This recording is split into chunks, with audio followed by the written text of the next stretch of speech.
Okay, everybody, radio stations across the country, happy Monday. We're here at the Bitcoin.com studio. That is the Bitcoin.com studio, live here from Phoenix, Arizona. What a weekend. President Donald Trump signed the big, beautiful bill on Independence Day on July 4th, signaling a massive legislative accomplishment. Tax cut, no tax on tips, no tax on overtime, no tax on Social Security. Huge investment in border security.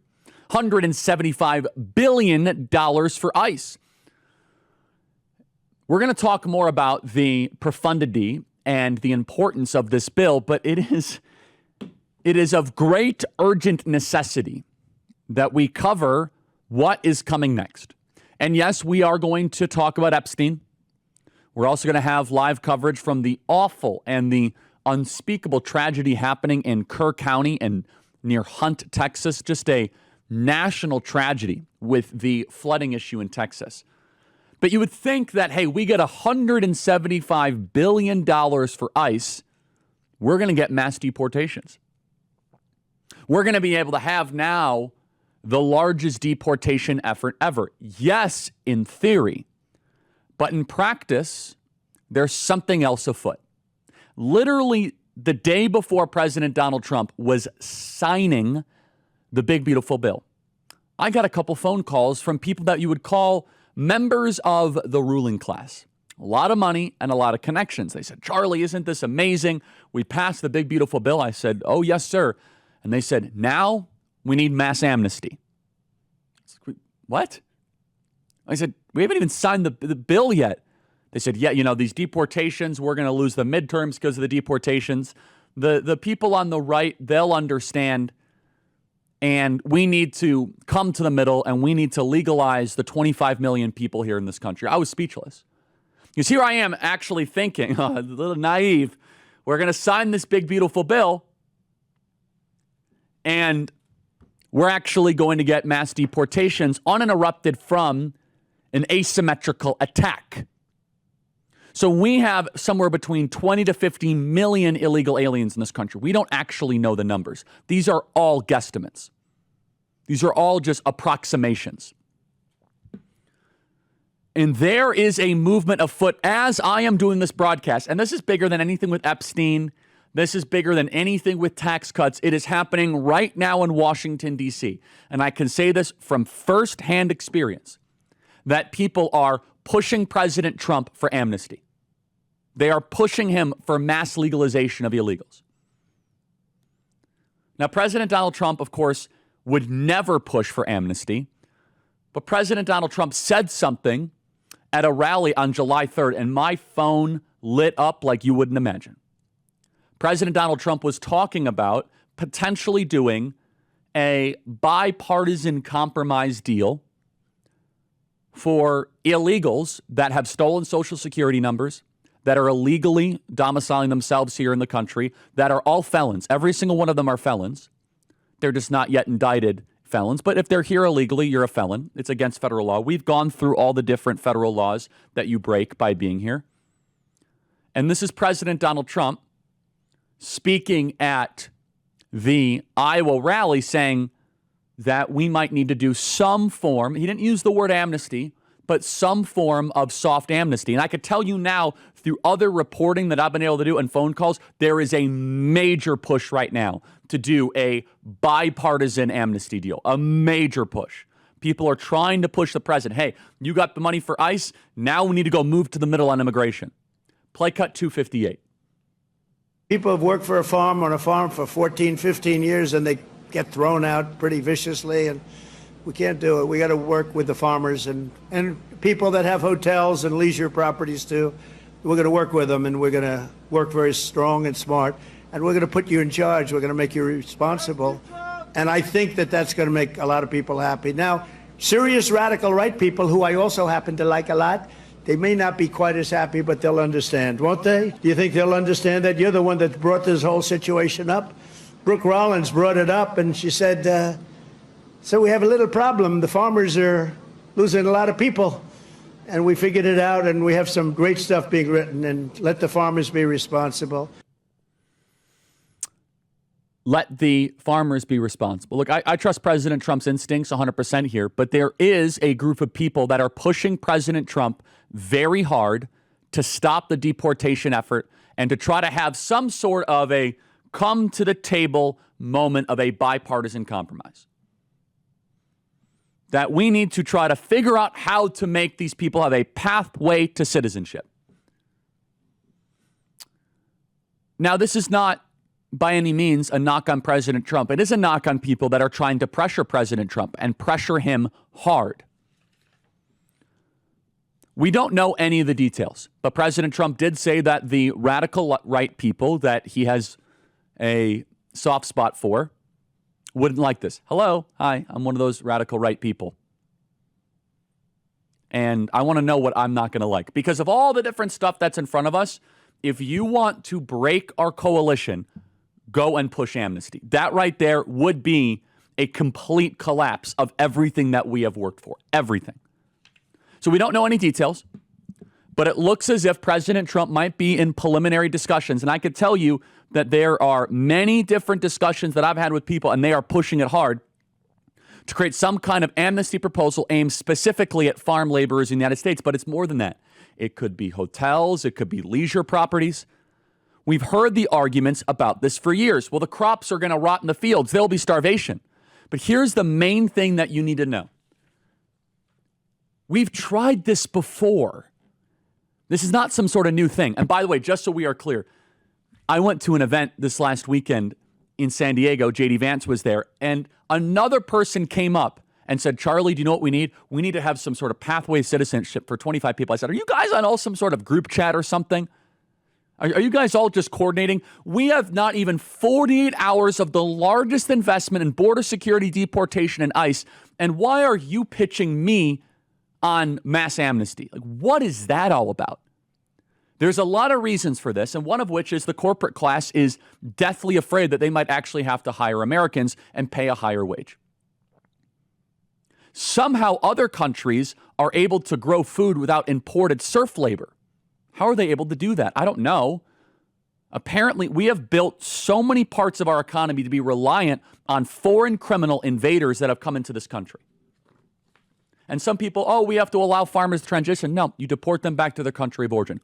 All of them.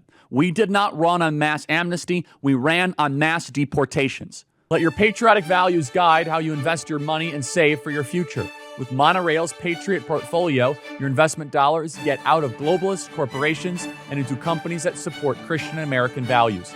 Monorail is perfect for anyone who wants to learn how to invest their money like a pro or a conscious-minded investor that wants to put their money where their values are. Open an account today at monorail.com/Kirk. That's monorail.com/Kirk.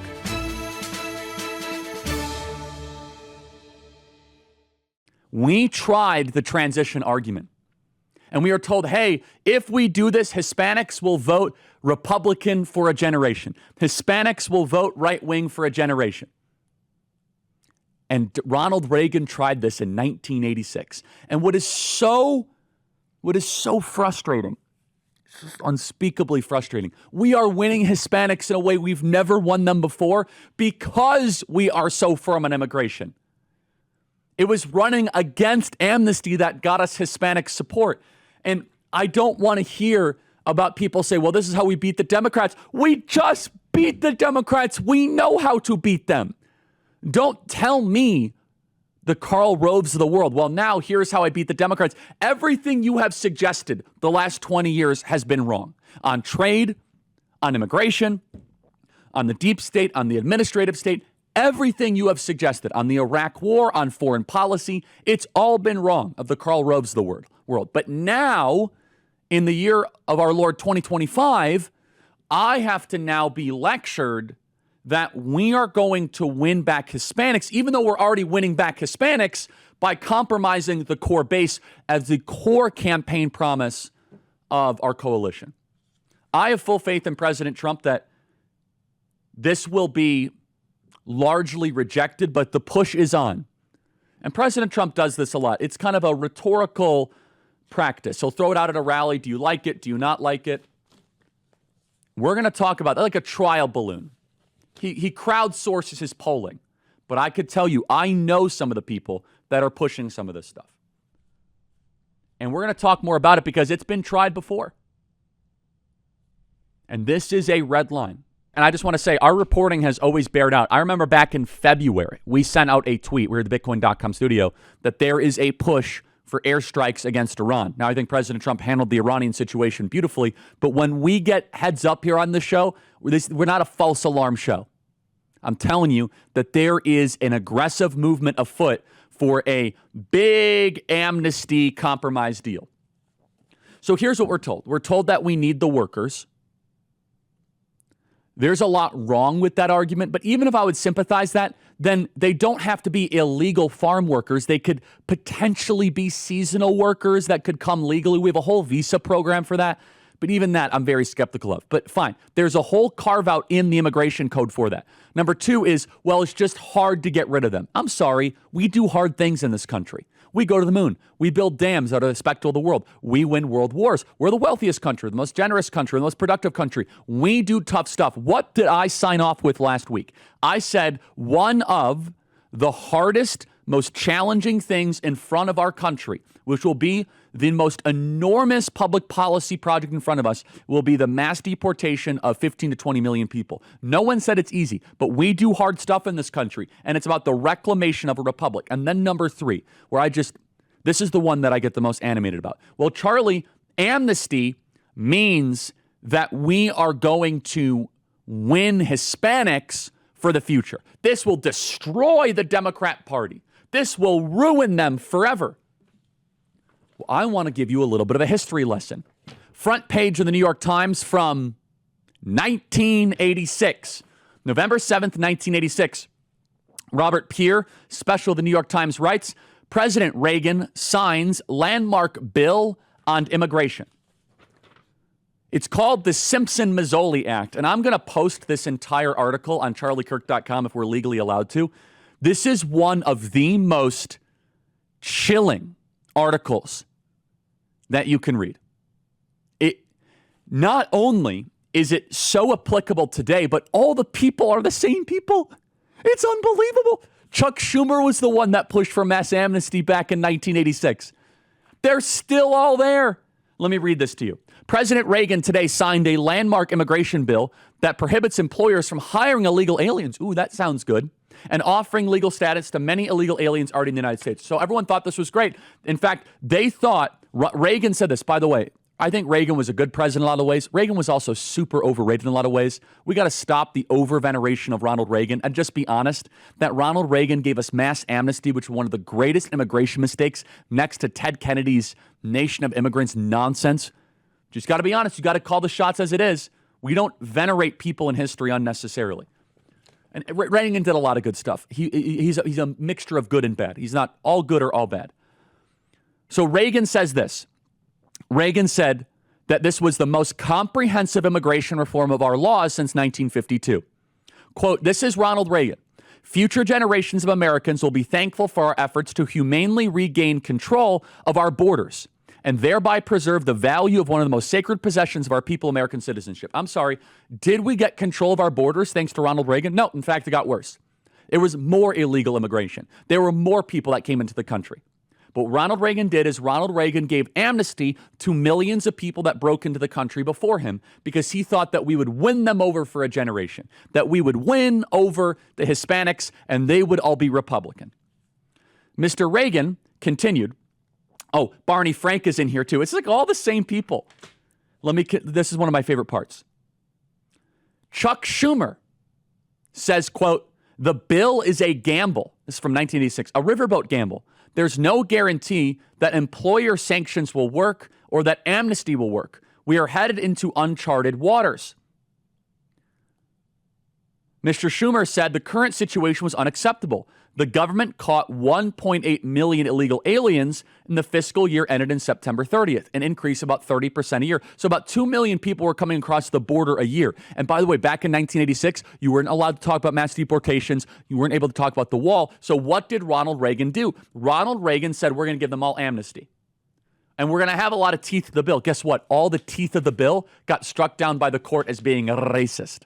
So all of the good stuff of the bill got struck down, and all of the other measures weren't even enforced. But you know what, of course, was upheld was amnesty. New York Times writes, there's no way to know how many illegal aliens in the United States are. This is 7 years before I was born, to give you an idea. 7 years before I was born, we had this exact same debate. And we did it, and we tried it, and it was a catastrophe.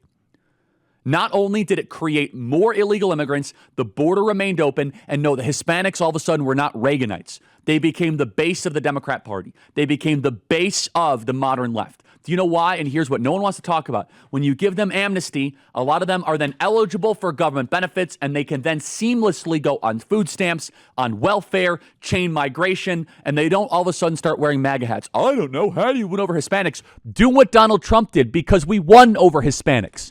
It's not amnesty. It's mass deportations. People are saying, Charlie, what about Epstein? Charlie, what about, Iran and Netanyahu visiting? I said, look, all that is worthy of maybe a segment. That pales in comparison. Listen to me. That pales in comparison to the civilizational import of whether or not we have deportations or amnesty. All of that is small ball. The Epstein thing we can talk about. We need to deconstruct the administrative state. We need to unseal documents. I agree with all that stuff. Got it. I'm on board for all of it. I have as many questions as you have about all that. But I am a step ahead and trying to say, listen, this amnesty push could ruin everything. Now, I want you to listen to this. This is Ronald Reagan, who a lot of people think is wonderful. I think it's fine. I think he's generally a good president. There's a lot of things he did well. More than anything else, he loved America and was a believer in America and had good intentions, and I think he was a patriot. And he did help dismantle the Soviet Union, and I think he deserves a lot of credit for it. But Reagan exploded the deficit. He expanded the United States military unnecessarily. He never assailed the deep state, and he did mass amnesty. He's also responsible for no-fault divorce in California, all sorts of stuff. But mass amnesty was the greatest legislative accomplishment of his term. It was the one that he regretted the most in his later years. And look, you got to grade on a curve. The Cold War was big, and so I want to be very clear and fair about that. This is Ronald Reagan bragging about this piece of legislation. This is Ronald Reagan telling us that people come from all over the world to become Americans. He's pitching mass amnesty to you. This is Ronald Reagan saying that anybody can be an American. And it's so neoliberal idealistic. And at the end of his little diatribe here is one of the more nauseating one-liners from neoliberals, where he says, we get our strength from people around the world. Hold on, time out here. We get our strength from our culture. If a nation got their strength from people who just visited and moved there, then France would be amazing right now. London would be incredible. Germany would be the greatest country in the world. Europe would be a great example of mass migration. It is just pure, shallow, neoliberal garbage. It's just Reagan not thinking very deeply, reading his words on a piece of paper. This was the Republican Party before Trump. But I want you to think about what he's saying here as he's signing mass amnesty. He's saying that people that come to the country, that's where we derive our strength from. Play cut 278. You can go to live in France, but you cannot become a Frenchman. You can go to live in Germany or Turkey or Japan, but you cannot become a German, a Turk, or Japanese. But anyone from any corner of the earth can come to live in America and become an American. For it's the great life force of each generation of new Americans that guarantees that America's triumph shall continue unsurpassed into the next century and beyond. Other countries may seek to compete with us, but in one vital area, as a beacon of freedom and opportunity that draws the people of the world, no country on earth comes close. Because unique among nations, we draw our people, our strength, from every country and every corner of the world. If we ever close the door to new Americans, our leadership in the world would soon be lost. If we ever close the door on new Americans, our leadership would be lost. That's how you got Zohran Mamdani. That's how you got Ilhan Omar. That's how you got Rashida Tlaib. That ridiculous pablum that Reagan was pushing. Be wary, everybody. Be on guard. Because on the heels of this phenomenal legislative accomplishment by President Trump on the border, you knew D.C. wasn't going to allow it because they sucked it up to vote for all that border security and that deportation money, and they were whispering, but we're getting amnesty next. We got to nip this in the bud. Not going to happen. Red line. And I trust President Trump to come to that conclusion declaratively. What he said at the rally, I'll defend it. It's just rhetorical trial ballooning poll testing. But as we were planning this program, I said, look, the most important thing, because I'm hearing all the chatter, I'm on these group texts, and then I'm getting pitched. And I whenever someone pitches me on mass amnesty, I say, guys, do you watch the Charlie Kirk show? The big three objections, and I just want to go through them again, is that it's hard to get rid of them. We totally agree. We know it's hard, but we do hard stuff in America. By the way, we have self-deportations, we have ICE, we have all that. And then we have number two, they say, well, so after it's hard, is number one. Number two is that, well, it's going to be economically disruptive. Okay, I can understand that to a certain extent, but there are legal carve-outs for seasonal workers. There's H-2B visas. Now, I'm very skeptical about that. I have a lot of concerns about it, but that's a thing. It exists. So you don't have to march across the border and illegally domicile yourself. Now, the H-2B visa, they're supposed to go home. Again, I don't trust it, so maybe ICE can be involved in that and manage it. So that's a whole other component. But that still exists. That's a thing on the books. And then the third of which is the one that it's just someone that does not have any political pulse on where the current MAGA movement is. Because if we were to do mass amnesty or anything adjacent to mass amnesty, and look, they're not going to call it amnesty because we have sufficiently been able to define the terms when it comes to amnesty. Reading this unbelievable, I'm going to read more of this story, this New York Times story, is this. You will see a 10 to 15, maybe 20% disappearance of the MAGA voter. If you were to do any form adjacent to amnesty, you would see an evaporation, a disappearance. Andrew says more than that, in my opinion. If you even flirt with this idea, it is by far the number one idea. And let's be honest, guys. Again, Blake is going to hate this. So Blake's in South Dakota right now in great American country, but I don't care. I'm going to say it anyway. He's going to hate this. We have all within a couple weeks, we have a potential schism over foreign policy.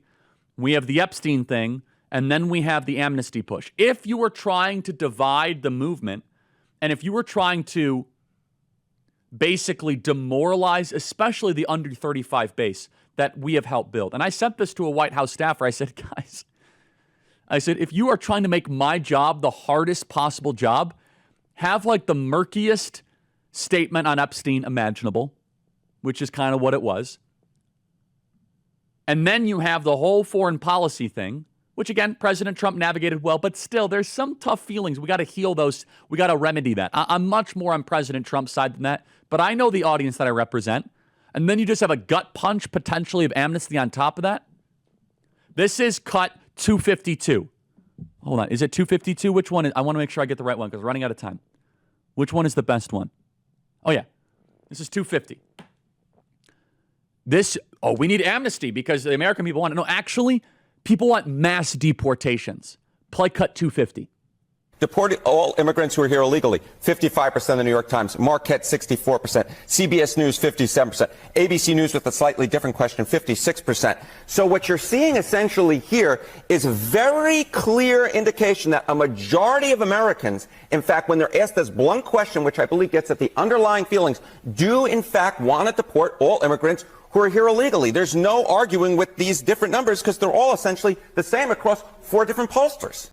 55, 64, 57, 56. You can't get a majority agreement on anything, and that is all illegal aliens.